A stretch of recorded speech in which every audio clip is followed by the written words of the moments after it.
mga kasama, ramdam niyo ba ang epekto ng araw at polusyon? Yung kahit anong gawin mo, parang nawawala ang kinis at puti ng balat. Ang hirap po, di ba? Ako rin dati ang hirap i-maintain ng kutis na fresh looking kapag araw-araw kang exposed sa usok at alikabok. Buti na lang, may bagong White Rose Papaya. May double whitening ng papaya extracts and vitamin B3. Clinically proven magpuputi in as early as 7 days with regular use.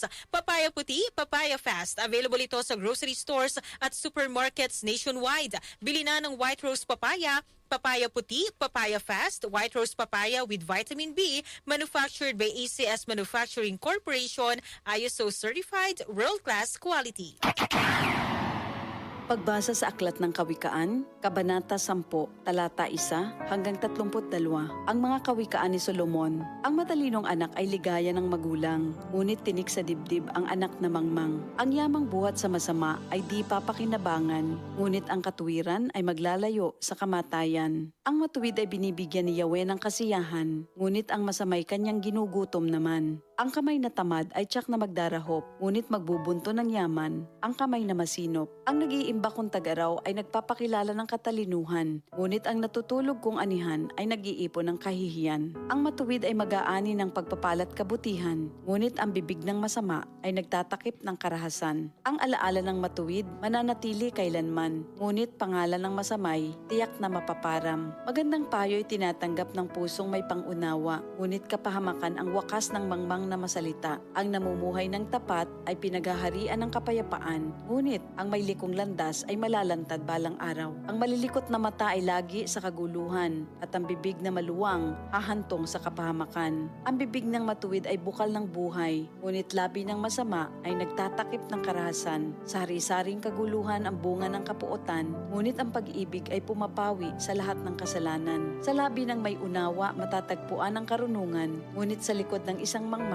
pamalo ang kailangan. Ang taong matalino'y nag-iimpok ng karunungan, ngunit ang salita ng mangmang ay nagdadala ng kapahamakan. Ang kayamanan ng mayamay matibay niyang tanggulan, ngunit ang kahirapan ng yagit ay kanyang kapahamakan. Ang kinikita ng matuwid ay nagbibigay buhay, ngunit ang sama-sama winawalda sa kasamaan. Ang nakikinig sa payo ay nasa daan ng buhay, ngunit ang ayaw sumunod ay tungo sa pagkaligaw. Ang nagtatanim ng puot ay puno ng kasinungalingan. Ang naninira sa kanyang kapwa ay isang taong mangmang. Ang taong masalita ay malapit sa pagkakasala, ngunit nagpipigil ng dila ay dunong ang pakilala. Ang dila ng matuwid ay tulad ng pilak na mahalaga, ngunit ang puso ng mangmang ay basura ang kagaya. Ang labi ng matuwid sa marami ay pakinabang, ngunit ang mangmang ay namamatay ng walang karunungan. Ang pagpapala ni Yahweh ay kayamanan na walang kasamang kabalisahan.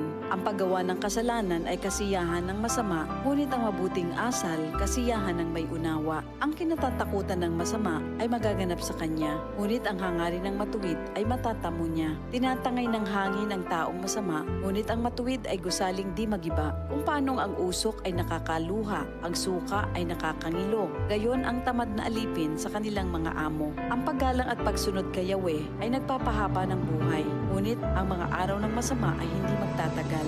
Ang pag-asa ng matuwid ay may magandang kahinatnan, ngunit ang pag-asa ng masama ang dulot ay kabiguan. Si Yahweh ay kanlungan ng mga taong matuwid, ngunit kaaway sila ng taong masama ang hilig. Ang matuwid ay mananatili sa kanyang dako, ngunit ang masama kung saan-saan matutungo. Ang salita ng matuwid ay nagpapakilala ng karunungan, ngunit ang dilang sinungaling ay puputuli naman. Ang salita ng matuwid ay palaging angkop, ngunit ang salita ng masama ay puro paninira. Ito ang salita ng Diyos. Alam nyo ba na mas na-enjoy ko na ang paglalaba ngayon kasi di ba sakit sa kamay maglaba lalo kung kusot ka ng kusot dahil sa mga mancha tapos magiging dry pa ang kamay mo, minsan nga nagiging flaky or magkakaroon ng cracks. Ayoko talaga kapag ganun. Pero alam nyo mga kasama, nung isang araw na pabili ako ng Pride Bar Blue kasi napansin ko ang daming mamis na bumibili nun. At in fairness, hindi sumakit ng kamay ko pagkatapos maglaba. Ang bilis ko pang natapos kasi isang laba lang, tanggal agad ang mga mancha. Kaya naman mga kasama, lalo na sa mamis na nakikiniga, kung hindi nyo pa nasusubukan ng Pride Bar Blue, oras na para bumili. Dahil sa Pride Bar Blue, isang laba lang, tanggal man siya agad, di pa masakit sa kamay. DCXL 55